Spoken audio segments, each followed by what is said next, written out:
what are we seeing here? A rare tree. One on the left, one on the right. Look at the one on the right. Joshua tree. That's what the YouTube album was all about. This Joshua tree album right here on the right.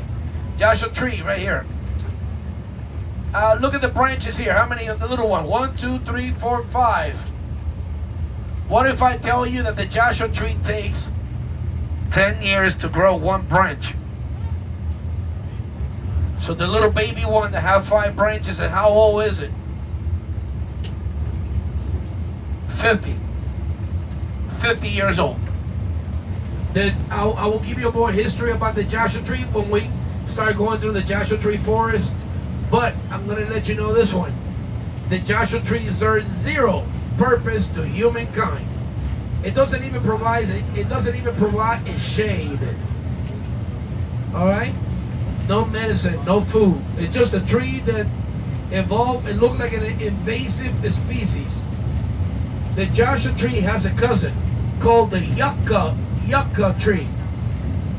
The yucca tree is what the Native Americans use for medical purposes. High blood pressure. You get to see it in front of us in a few minutes once we pass the red sign of tire shop. On the right, you see the tree. Right down the right, the tree has spiky leaves. Spiky. It looked like the top of a pineapple. Look at the mailboxes. Where are the houses? And that's how they get away with it, okay? Now, we live in a society where, look, a cow on the ground. That's a brand new one. We live in a society where we live in a microwave society where people just pop pills for medicine. Where I come from, we don't use pills, we drink tea. And that's what fixed the problem. Now, right here is the yucca tree. Right here. You see the pokey, spiky top of it? It looked like the tip of a pineapple all the way right here on the right-hand side. There's some on the left, too. Yes, that's for medicine. Now, there's something else bizarre here. A bizarre thing of nature right here. Some of the trees right here, the trees, they look healthy, but this one has some brown stuff growing in it. And if you look further, you're gonna see a green tree with some brown stuff inside of the green tree. The brown stuff came in as a tumbleweed, and it landed inside of the green tree. You can see on the left right here, and see an example on the right as well. The brown tree is eating the green tree. You ever heard of a tree eating a tree? There it is.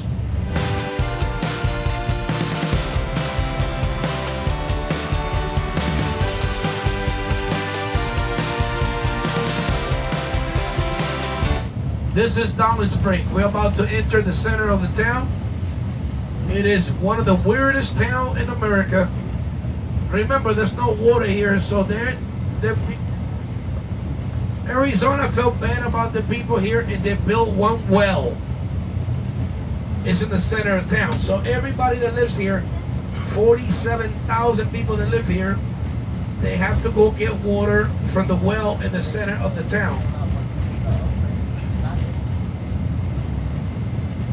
And right here on the left side, 4 light poles down. Well, now it's 3. Well, it's 4. 1, 2, 3, 4. Look up. You see the bird nest made by the park rangers and the officials in charge of nature. There's the bird nest on top.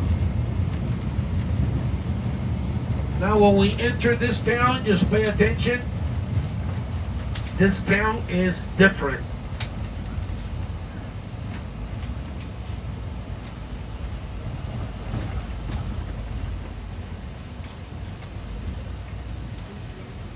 Right here in this town, we have a lot of Hispanics,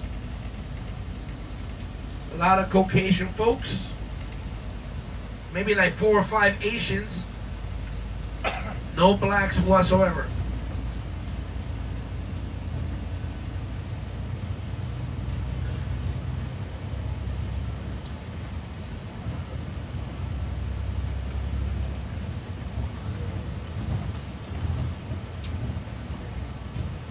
On the left side right there, Hot Diggity Dog, right there on the left.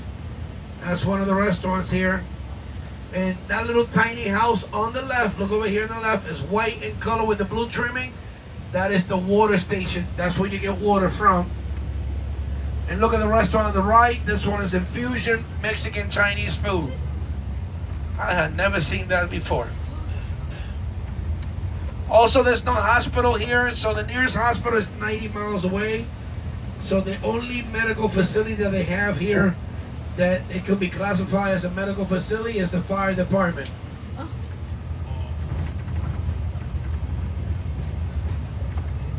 Also, they built a little school for the children, centered on the street. You see it? The school goes from Head Start, kindergarten to 8th grade. There is no high school. High school is 55 miles away from here. Imagine you doing that daily for your high school son or daughter, and they forgot their homework. Now you gotta drive back another 55 miles to bring the homework, or you can just teach them in the first lesson of responsibility right there. I'm sorry, whose homework is it? And who left it, me or you? Me? Okay, well you earned that F today. All right, teach you how to be responsible. All right, we continue. We got a school zone, and then we continue with the history, okay? We left it at there's a gap in rock history. Nobody knows what those rocks went, and that gap is called the Great Conformative.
Canyon is 5.5 million years old.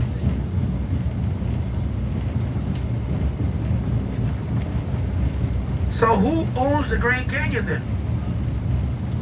Well, there was a change in 1919, but technically everything was owned by the Native Americans. One of our president's estate at a hotel at the Grand Canyon. The hotel is still in operation today. It was built in 1877. The hotel name is called the Toll Bar Hotel, Grand Canyon South. You can stay there, but the thing is, to reserve a hotel there, there's a 3-year waiting period. Because it's the only hotel with a balcony almost going over the Grand Canyon South. Over the edge. By the way, roller coaster, enjoy it right here. 1 second. Put your hands up, feet up, and yell, yeah. We got one more. One more. All right. All right, we're done. We gotta remain professional. The kids liked it. Yep. We continue.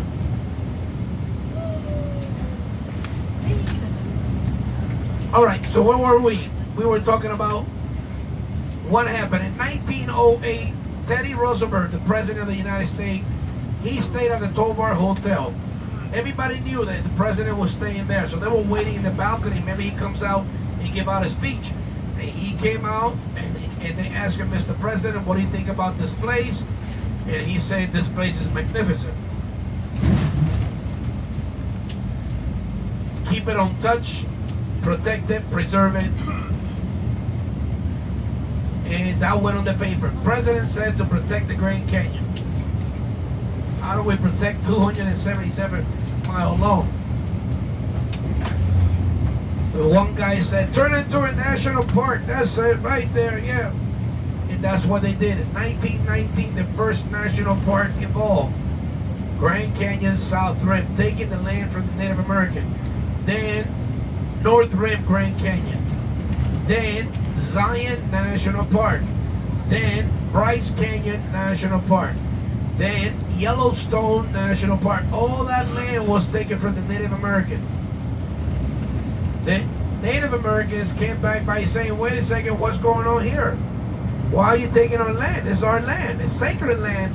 We don't alter the land. You just alter the Grand Canyon. Why do you do that for? And the federal government said, eminent domain. Eminent domain. Eminent domain. What does that mean? It means that the federal government does not need permission from any governmental entity, such as such as city, state, or county, to take our house, our land, as long as our house, our land is used for federal purposes, such as the airport, the federal prison, federal courthouse, or a national park. So the Native American replied by saying, but wait a second, before there was any constitution in the United States, we were here first. And the federal government replied by, oops, I did it again. What are we going to do? And that's why we pay restitution to the Native Americans. How much money they make it? It's a lot, but it's well deserved. Alright, just letting you know. They deserve it. They went through a lot. They took their land. Just the fact that they altered the land, that's sacred. Alright? It's in the trillions anyway, if you wanted to know. We continue. So where's the tallest part of the Grand Canyon then? Alright, we hit that subject and then we go back to who owns the Grand Canyon as far as the Native Americans. The tallest view from the Grand Canyon is the North Rim. The North Rim is 7,000 feet above sea level, ocean level. That hole, you know, that gap, that hole in the ground is 6,000 feet.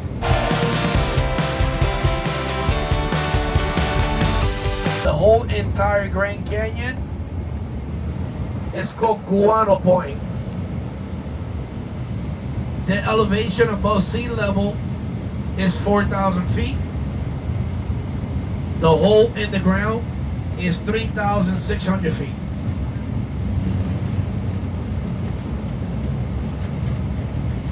Alright, so who owns the Grand Canyon? We leave that for a second. Let's go to the crocs right here before we're missing. Right side, pistachios. Left side, pistachio. Front of the motor coach, left, almonds. Front of the motor coach, right, pistachios.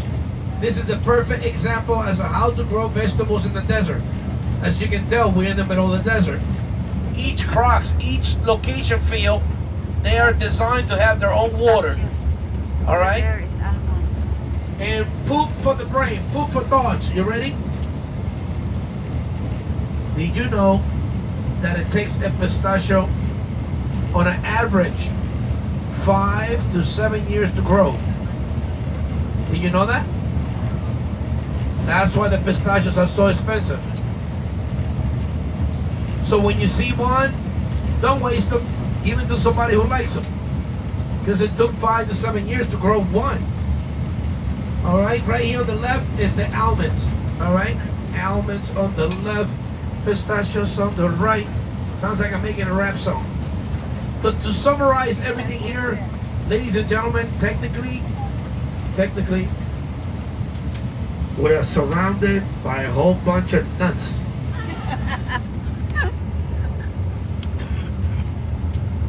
We continue with a Native American history. All right. Who owns the Grand Canyon Dam today? All right, so look. We already established the federal government, right? We have a tribe called the Hopi tribe, H-O-P-I. This tribe is based out of Colorado, and it's what Colorado meets Arizona, right down the little corner there. All right. They have a portion of the Grand Canyon. Then you have the Navajo Nation, which is the largest reservation in the United States, and there's also Navajos in Canada. I had a gentleman named Dennis. He sat right here. And with Dennis, I learned a lot. Dennis saved my dad's life. I never met Dennis in my life. He only came for the tour. And, I like to talk to people, so he told me he makes medicine. And I said, well, what kind of medicine do you make? He said, at the reservation, we make medicine for cancer, and we make medicine for Alzheimer's. I said, Alzheimer's? My father, he has Alzheimer's. That's what true story.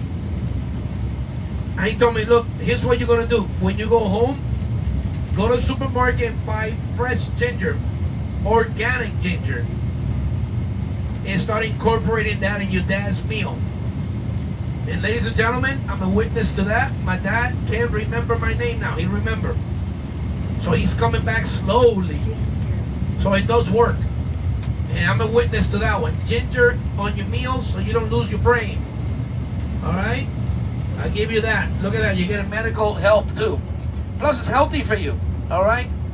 We continue. So yes, there's Navajos in Canada, and there's Navajos in New Mexico.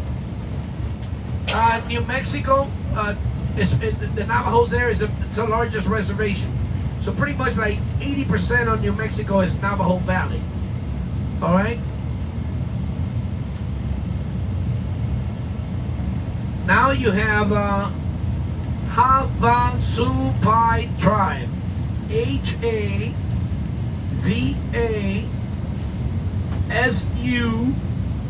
P like Paul, A as an apple, I like ice. Havasupai tribe. All right, so where are they at? They live at the bottom of the Grand Canyon, at the very bottom. They have 153 miles at the bottom of the Grand Canyon. And they're the most interesting one because people like to go visit them, but there's no roads to get down there. How are you going to get down there? You got to hike 8 miles. So if you decided to do that, I would suggest write down that word so you can research better. Hava, H-A, V like Victor, A, S like Susan, U as an umbrella, P like Paul, A as an apple, I like ice. Havasupai tribe. You can put that word into Google on your search bar. Hit images, you can see. They call themselves the people of the blue water. All right, and according to the, if you put that same word, hashtag that word on Instagram, it will show you some amazing places at the Grand Canyon. So if you want to visit that place, you're welcome to. They only allow 20 clients per day. All right, but you got to buy a permit through their website. All right, if you want to do that, try, okay? Then you have the Paiute, P-A-U-I-T-E, Paiute Reservation. They're based out of Nevada area and Utah. They own the portion of Zion National Park. They own a portion of it.